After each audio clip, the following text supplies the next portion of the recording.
In this lecture, I will show you how to find an expression for yt plus k conditional t, which depends on only on the measured outputs, the actual past inputs, and the predicted future inputs. So in other words, let's find the expression for yt plus k conditional t does not depend on other predicted outputs. To do this, we need to solve the equation. The equation is called Diophantine equation. So the equation is like this. So here, so let's suppose we want to predict. So yt plus, we want to predict. So yt plus k. So based on time t. So this k here, the k here, the k here, it represents the k-step ahead prediction. So similar like the k here, the ek and fk, the subscript k, and also the z power of negative k. So this k represent the k-step ahead prediction. In this equation, so we have the a and b. So both polynomials in the a, b are given. So the orders of a, b are n. So the order of ek here, the order is k minus 1. So the order of ek is k minus 1. So the ek is something like this. So the ek, so ek z negative 1 will be, so e0 plus e1 z negative 1.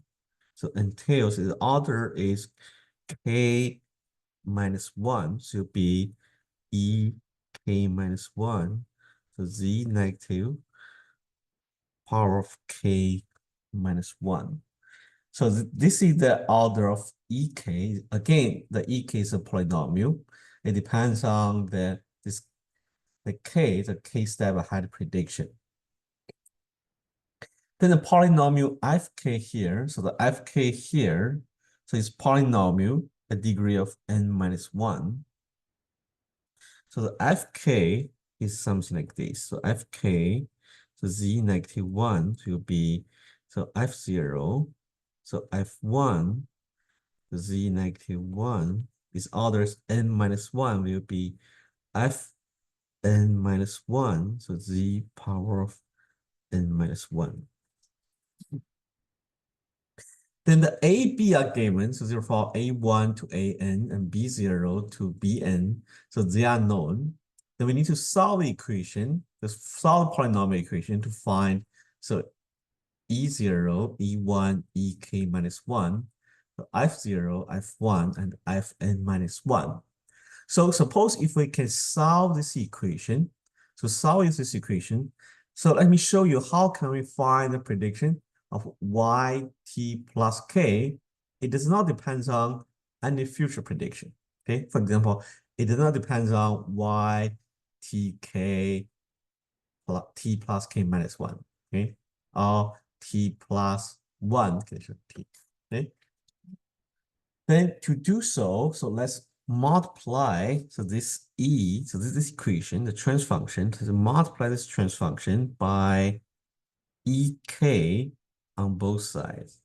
Okay, so let's omit the z negative 1. So let's multiply ek, so on both sides of the equation. Then based on the Diophantine equation, we know this e times a, so here, so the e times a, so the e times a will be 1 minus, so z power of negative k, so fk. So therefore we have something like this. So the left-hand side will be, so will be 1 minus z negative k fk, then times, let's say we want to predict yt plus k, so therefore I change this t to t plus k. So therefore we have the yt plus k. So right hand side we have z power of d, this is time delay, then ek, then b, then ut plus k. Okay. So let me put a height here. So the U, it may contain both the past and future information. So similar like the Y here, the Y here, so Y, it may contain both past and future information. Okay, so therefore I put the height on it. So then if we expand the left-hand side, so we have like Y, so T plus K, so minus Z power of K, so Fk, then yt plus k. Okay, so the right hand side is still the same. Okay, then we know, so this z power of negative k, it represents a k time step time delay. The k steps time delay. So therefore, so the z power of k times yt plus k is just yt. Then yt, so it is a past information. Okay? It's just yt. So the yt is a past information. Okay. Then let's write this as yt. So we have so here.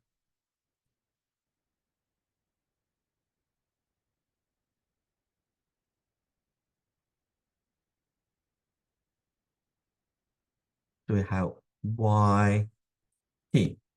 Okay. Then let's also notice that, so this is a polynomial of fk. Okay. Then fk times yt, it involves only the measured value of the past outputs, only the past outputs. So therefore, we have the predict output. This y t plus k conditional p, this is fk times y.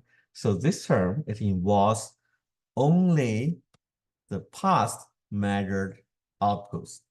The second term, it may contain both the past and future inputs. Okay, so both the past and future inputs.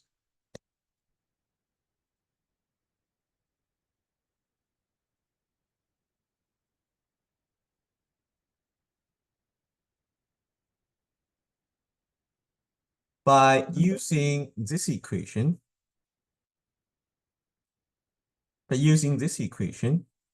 so we have a predicted output. The predicted output does not involve any predicted outputs on the right-hand side of the equation.